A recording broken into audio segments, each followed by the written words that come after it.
our channel. Today Bible verse in Tamil.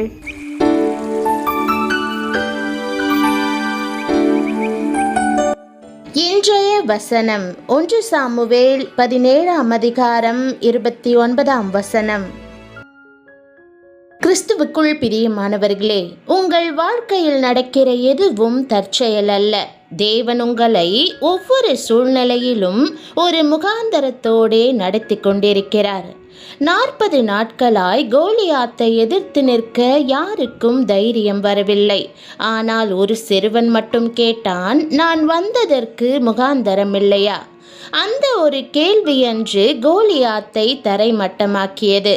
அதே கேள்வி இன்று உங்கள் வாழ்க்கையையும் மாற்றும். எப்படி என்று இந்த வீடியோவில் பாருங்கள். நான் இப்பொழுது செய்தது என்ன? நான் வந்ததற்கு முகாந்தரம் இல்லையா என்ற வசனத்தை இன்று நாம் தியானிப்போம்.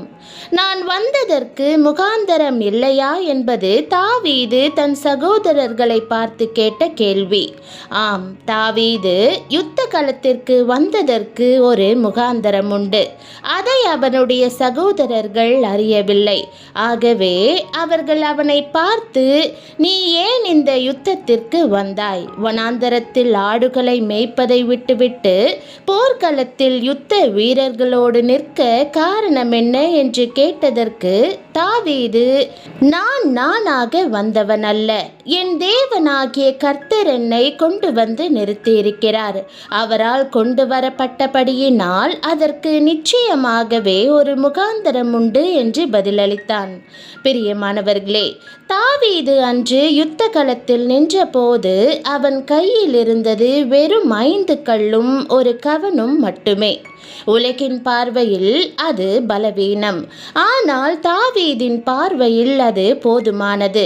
ஏனென்றால் அவன் தன்னுடைய பலத்தின் மேல் நம்பிக்கை வைக்கவில்லை, சேனைகளின் தேவனாகிய கர்த்தர் மேல் நம்பிக்கை வைத்தான்.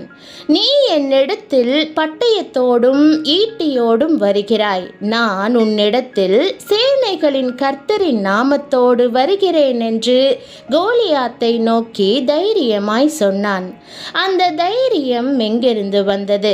அவன் வந்ததற்கு ஒரு முகாந்தரம் உண்டு என்று அவனுக்கு தெரிந்திருந்தது. அதுவே அந்த தைரியத்தின் மூலம். பிரியமானவர்களே, கர்த்தர் உங்களை தெரிந்து கொண்டதற்கு ஒரு முகாந்தரம் உண்டு. உங்களுடைய மத்தியிலே தம்முடைய மகிமையை வெளிப்படுத்துவதற்கு ஒரு முகாந்தரம் உண்டு. அவர் ஏதோ தற்செயலாய் உங்கள் வாழ்க்கையை சந்திக்கவில்லை, ஒரு முகாந்தரத்தோடு தான் உங்களை சந்தித்திருக்கிறார் என்பதை மறந்து போகாதேயுங்கள். அன்று வாலிபனும் யுத்த பயிற்சி இல்லாதவனும் ஆகிய தாவீதை கொண்டு கோலியாத்தை முறியடிக்க ஒரு முகாந்தரத்தை ஏற்படுத்தின கர்த்தர் உங்கள் மூலமாகவும் பெரிய காரியங்களை செய்வதற்கு வல்லமையுள்ளவராய் இருக்கிறார். எந்த ஒரு விசுவாசிக்கும், எந்த ஒரு தேவனுடைய பிள்ளைக்கும் தேவனுடைய சந்திப்பு என்பது தற்செயலாய் நிகழ்ந்தது அல்ல. எந்த ஒரு பாடும் வீணா ஏற்படுகிறதும் அல்ல. நிச்சயமாகவே அவைகளுக்கு ஒரு முகாந்தரம் உண்டு. இயேசு சென்ற ஒவ்வொரு இடத்திற்கும், செய்த ஒவ்வொரு காரியத்திற்கும் பின்னாலும் ஒரு தெய்வீக முகாந்தரம் இருந்ததை கவனியுங்கள். இயேசு கானாவூர் கல்யாணத்திற்கு போனதற்கு ஒரு முகாந்தரம் உண்டு. குறைவை நிறைவாக்கி தண்ணீரை திராட்சரசமாக மாற்றினார். மத்தியான வெயில் என்றும் பாராமல் சமாரியா கிணற்றோரம் காத்து கிடந்ததற்கு ஒரு முகாந்தரம் உண்டு. அந்த சமாரியா ஸ்திரீயை இரட்சிப்பிற்குள் கொண்டு வந்ததே அந்த முகாந்தரம். பெத்தஸ்தா குளத்தண்டை கிறிஸ்து நடந்து போனதற்கு ஒரு முகாந்தரம் உண்டு. அது அங்கேயே 38 வருடமாய் வியாதியோடு கிடந்த மனுஷனுக்கு ஒரு புது வாழ்வு அளித்ததுதான். இயேசு காட்டத்தி மரத்தை ஏறிட்டு நோக்கி பார்த்ததற்கு ஒரு முகாந்தரம் உண்டு. சகேயுவுக்கும் அவன் குடும்பத்திற்கும் ரட்சிப்பை கொண்டு வந்ததுதான் அது. பிரியமானவர்களே, இன்று உங்கள் வாழ்க்கையிலும் ஒரு கோலியாத் கோலியாத் நிற்கிறானா? அது நோயாக இருக்கலாம், வறுமையாக இருக்கலாம், உறவுகளில் உண்டான காயமாக இருக்கலாம், தீர்க்க முடியாத பிரச்சனையாக இருக்கலாம். அந்த கோலியாத் உங்களை நோக்கி உன்னால் முடியாது, நீ தோற்றுவிட்டாய் என்று 40 நாட்களாய் கூக்குரலிட்டு கொண்டிருக்கிறானா? கலங்காதேயுங்கள். ஏனென்றால் கர்த்தர் உங்களை அந்த இடத்திற்கு தற்செயலாய் கொண்டு வரவில்லை, ஒரு முகாந்தரத்தோடு கொண்டு வந்திருக்கிறார். தாவீது அன்று ஓடி போகவில்லை, பின்வாங்கவில்லை. கோலியாத்தின் உருவத்தையும் அவன் அணிந்திருந்த கவசத்தையும் கையில் இருந்த ஆயுதங்களையும் பார்த்து அஞ்சவில்லை. மாறாக கர்த்தர் தன்னை ஏன் இங்கே நிறுத்தியிருக்கிறார் என்பதை அவன் அறிந்திருந்தான். அந்த அறிவே அவனுக்கு வெற்றியின் அஸ்திபாரமாயிற்று. கல்லை எறிந்தது தாவீதின் கை, ஆனால் கோலியாத்தை வீழ்த்தியது கர்த்தரின் வல்லமை. உங்களுடைய வாழ்க்கையின் துயரத்திற்கும் வேதனைக்கும் காரணம் என்ன என்று தெரியாமல் தவிக்கிறீர்களா? அனாவசியமாக ஏன் எனக்கு இழப்புகள், ஏன் எனக்கு கடன் பிரச்சனைகள் என்று கலங்குகிறீர்களா? ஏன் என்னுடைய தனிப்பட்ட வாழ்க்கையிலே குறைவுகள் என்று மனம் வியாகுலப்படுகிறீர்களா? எல்லாவற்றிற்கும் ஒரு முகாந்தரம் உண்டு. பிரியமானவர்களே, உங்கள் தகுதியை வைத்து கர்த்தர் உங்களை அழைக்கவில்லை. தாவீது வெறும் மந்தையை மேய்க்கும் சிறுவன், யுத்த பயிற்சி பெற்றவன் அல்ல. ஆனால் கர்த்தர் அவனை தெரிந்து கொண்டார். ஏனென்றால் அவனுக்கு ஒரு முகாந்திரம் இருந்தது.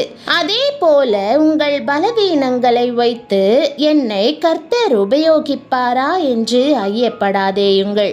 அவர் பலவீனரில் தம்முடைய வல்லமையை நிறைவேற்றுகிறவர். உங்கள் கையிலுள்ள 5 கல் போதும், அதை கர்த்தரிடம் ஒப்படையுங்கள். வீடியோவின் ஆரம்பத்தில் கேட்டோம் அந்த ஒரு கேள்வி, கோலியாத்தை எப்படி தரைமட்டமாக்கியது என்று. இப்போது புரிகிறதா? தாவீது தன் முகாந்தரத்தை அறிந்திருந்தான், அதனால் அஞ்சவில்லை.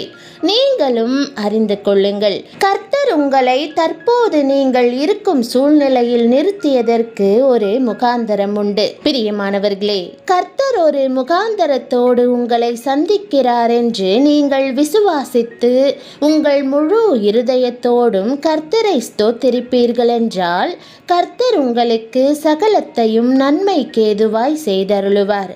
உங்களுடைய துயரங்களை எல்லாம் ஆசீர்வாதமுள்ள நீரூற்றாய் மாற்றுவார். உங்களுக்கு எதிராய் நிற்கும் ஒவ்வொரு கோலியாத்தும் கர்த்தரின் மகிமை வெளிப்படுத்துவதற்கான ஒரு தளம். உங்கள் பலவீனம் அவருடைய வல்லமை வெளிப்படுவதற்கான ஒரு வாய்ப்பு. கல்லை எறிந்தது தாவீதின் கை, வெற்றியை தந்தது கர்த்தரின் வல்லமை. அதே கர்த்தர் என்றும் மாறாதவர். உங்கள் அழுகை ஆனந்தமாகும், உங்கள் இரவு விடியலாகும், உங்கள் தோல்வி மகிமையான வெற்றியாய் மாறும். ஏனென்றால் கர்த்தர் உங்களை ஒரு முகாந்தரத்தோடு சந்தித்திருக்கிறார். இந்த செய்தி உங்கள் இருதயத்தை தொட்டதென்றால் கமெண்டில் இப்போதே என் வாழ்க்கைக்கும் முகாந்தரம் உண்டு என்று எழுதுங்கள். அந்த விசுவாச அறிக்கை உங்கள் வாழ்வில் உள்ள கோலியாத்தை வீழ்த்தும். இந்த வீடியோவை உங்கள் குடும்பத்தினர் நண்பர்களோடு ஷேர் பண்ணுங்கள். ஒருவேளை இந்த செய்தி இன்று யாரோ ஒருவருடைய கோலியாத்தை தரைமட்டமாக்கலாம். கர்த்தர் உங்களை ஒரு முகாந்தரத்தோடு சந்திக்கிறார். ஆமென். ஜெபம். அன்பின் ஆண்டவரே, என்னுடைய வாழ்க்கையில் நடக்கிற எதுவும் தற்செயல் அல்ல என்பதை இன்று நான் விசுவாசிக்கிறேன். நான் நிற்கும் ஒவ்வொரு சூழ்நிலைக்கு பின்னாலும் உம்முடைய தெய்வீக திட்டம் இருக்கிறது என்பதை நான் விசுவாசிக்கிறேன். கர்த்தாவே, தாவீதை யுத்த களத்திற்கு கொண்டு வந்தது போல் என்னையும் ஒரு நோக்கத்தோடு நடத்தி கொண்டிருக்கிறீர் என்பதை இன்று உணர்கிறேன். என் வாழ்க்கையில் நின்று கொண்டிருக்கும் ஒவ்வொரு பிரச்சனையையும் பார்த்து நான் இனி அஞ்ச மாட்டேன். நோய், கடன், குறைவு, தோல்வி, மனிதர்களின் அவமதிப்பு எதுவாக இருந்தாலும் அவைகள் என்னை அழிக்க அல்ல, உம்முடைய மகிமை வெளிப்படுவதற்கு செய்வதற்காகவே என்று நான் விசுவாசிக்கிறேன். ஆண்டவரே, என் பலவீனங்களை பார்த்து கலங்குகிற மனதை மாற்றும்.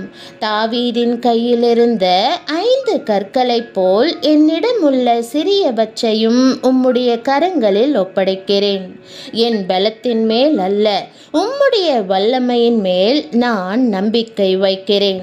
இயேசுவே, என் வாழ்க்கைக்கு ஒரு தெய்வீக முகாந்தரம் இருக்கிறது என்று இன்று விசுவாசிக்கிறேன். நான் வீணாய் பிறக்கவில்லை, நான் வீணாய் போராடவில்லை. நான் சந்தித்த கண்ணீருக்கும் வேதனைக்கும் காத்திருப்புக்கும் உம்மிடத்தில் ஒரு பதில் இருக்கிறது என்பதை விசுவாசிக்கிறேன். எனக்கு எதிராய் நின்று கொண்டிருக்கும் எல்லா தடைகளும் இன்று உம்முடைய நாமத்தில் விழுந்து போகட்டும். என்னை பயமுறுத்திய சத்தங்கள் மௌனமாகட்டும். என் வாழ்க்கையின் வெற்றியின் கதவுகளை திறந்தருளும். என் அழுகையை ஆனந்தமாக மாற்றும். என் இருளை வெளிச்சமாக மாற்றும். என் தோல்விகளை சாட்சியாக மாற்றும். கர்த்தாவே, என் வாழ்க்கைக்கு உம்முடைய தெய்வீக திட்டம் இருக்கிறது என்பதை நான் மறக்க மாட்டேன். என் வாழ்க்கையின் மூலம் உம்முடைய மகிமை வெளிப்படட்டும். கடைசி வரை உம்மை நம்பி நிற்கும் விசுவாசத்தை எனக்கு தாரும். இயேசுவின் நாமத்தில் ஜெபிக்கிறேன் நல்ல பிதாவே, ஆமென்.